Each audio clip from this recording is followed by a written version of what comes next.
Now, things to do after choosing the apartment.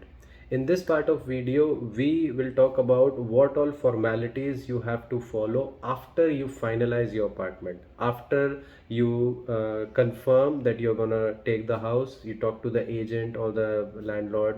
Uh, so I have listed down these formalities for you so that going forward, whenever you face such kind of a scenario, you can have a quick starter guide for a person to be renting a house here in Singapore.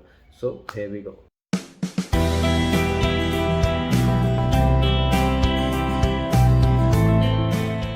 Let's start with the first and foremost thing to know about. The number one thing is letter of intent.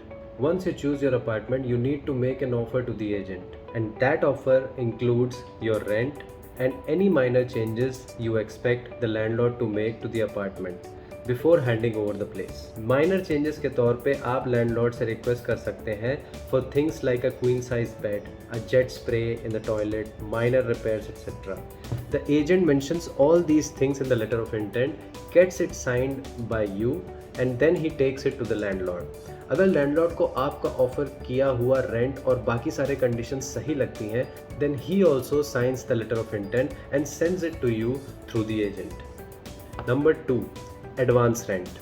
The apartment is not considered booked unless you pay the advance 1 month rent to the landlord's bank account. So as soon as the agent sends you the LOI which is signed by you as well as the landlord, then the first thing that you have to do is pay 1 month advance rent to the landlord's bank account in order to book the flat. This payment ensures that the LOI or the letter of intent is valid now, and this apartment is now booked to be rented by you. Number 3, tenancy agreement. After you pay the advance 1 month rent to the landlord, the agent will now start working on the preparation of the tenancy agreement. Also, he will ask for the passport copies of all the tenants for ID verification. Contract को अच्छे से पढ़ना बहुत ज़रूरी है. Make sure कि letter of intent में जितनी सारी चीज़ें आप लोगों ने लिखवाई थी वो एजेंट ने टेनेंसी एग्रीमेंट में भी मेंशन कर रखी. Now moving on to the fourth point, which is the security deposit. Once the contract और tenancy agreement has been signed by both the parties, the landlord as well as the tenant, then you will have to transfer the security deposit to the landlord. तो अगर आप 2 साल की lease ले रहे हैं तो आपका सिक्योरिटी डिपॉजिट 2 महीने का रेंट होगा. और इसी तरह से if you are going for a 1 year lease, then as a security deposit you just have to pay 1 month rent in advance. For example, मान लीजिए आपका मंथली रेंट $2400 है. तो अगर आपका लीज 1 साल का है तो आपको सिक्योरिटी डिपॉजिट बस $2400 देना होगा. लेकिन अगर आपका लीज 2 साल का है तो आपको सिक्योरिटी डिपॉजिट $4800 लैंडलॉर्ड के अकाउंट में देने पड़ेंगे. Now let's move on to the final step, step 5, which is stamp duty. This is the final step that is needed to complete all the legal formalities towards renting the flat. The tenancy agreement is not legal unless you receive the certificate of stamp duty from Inland Revenue Authority of Singapore, mentioning the property address and the names of landlord and tenant on it. The formula to calculate the stamp duty is monthly rent into number of months into 0.4%. So if your rent is 2400 and you are going for a 2-year contract, then your stamp duty is 2400 into 24 into 0.4%, which is around $230. Similarly, 1 साल की lease के लिए stamp duty around $115 होगी. This amount has to be paid by the tenant only. सारी legal formalities होने के बाद अब देखते हैं आपको घर के सेटअप के लिए और आगे क्या क्या चीज़ों के लिए अप्लाई करना होगा. तो moving on to the next point, which would be apply for electricity, gas and water. अब तक आपने अपार्टमेंट रेंट करने के लिए सारी लीगल फॉर्मेलिटीज़ पूरी कर ली हैं और अब आप बाकी नेसेसिटीज़ के लिए अप्लाई करना शुरू कर सकते हैं. इसमें सबसे पहले आता है गैस, वाटर एंड इलेक्ट्रिसिटी. अगर आपके घर में कुकिंग के लिए इंडक्शन स्टोव है rather than a gas stove, then आपको बस इलेक्ट्रिसिटी और वाटर के लिए ही अप्लाई करना होगा. There is no need to apply for gas. इसके लिए आपको एसपी ग्रुप की वेबसाइट पे जाके एक पीयूबी अकाउंट खुलवाना होगा. I have mentioned the link of this SP group in the description below. Please check it out. The next basic necessity to be applied for is internet.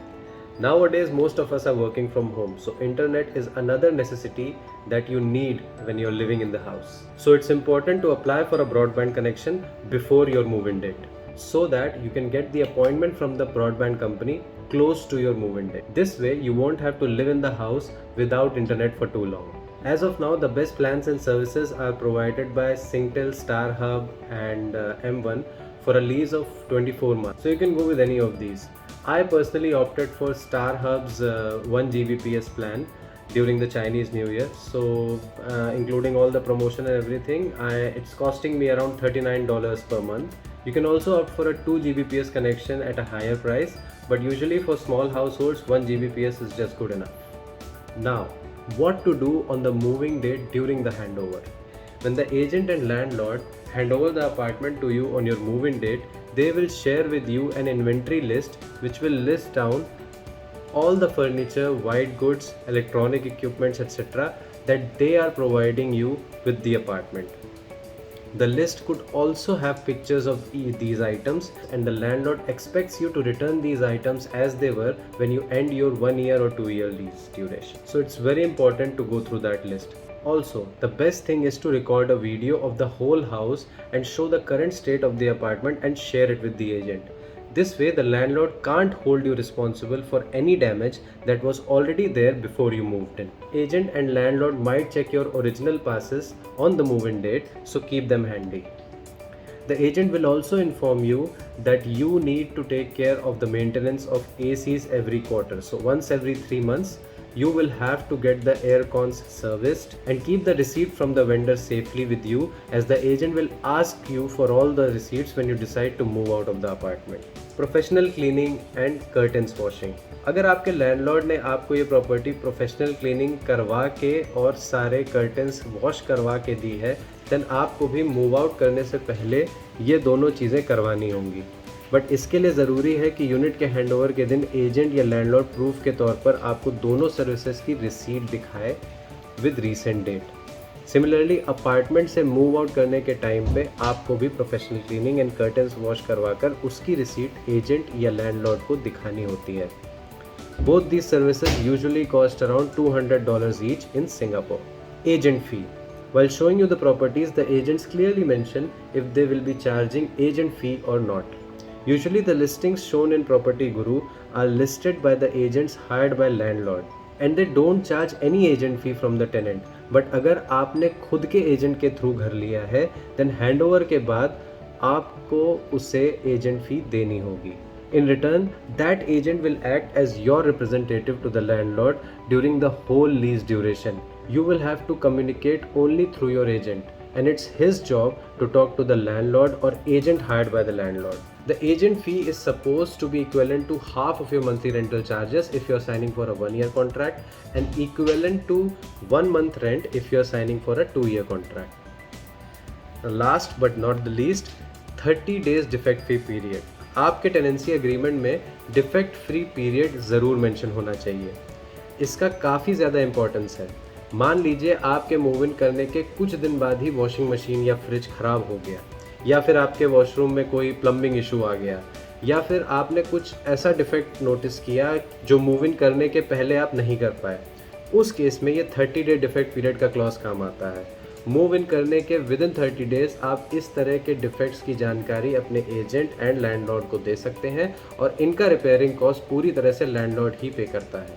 So it's very important कि move in करने के 30 दिन के अंदर आप घर में हर एक चीज़ एक्सप्लोर करें and make sure that everything is working as expected. So guys, this was it, a kind of quick starter guide for anyone who's looking for renting a house in Singapore. And if in case you have any more queries, I've tried to cover almost everything, right from searching the house to getting the house, and then after selecting the house, what all things you need to do until you get the lease handover and everything on your end. So let me know in the comment section if you have any more questions, and if I'll be able to answer them, I'll surely reply to each one of them. Thanks a lot for watching the video. I'll see you in the next one. Bye bye.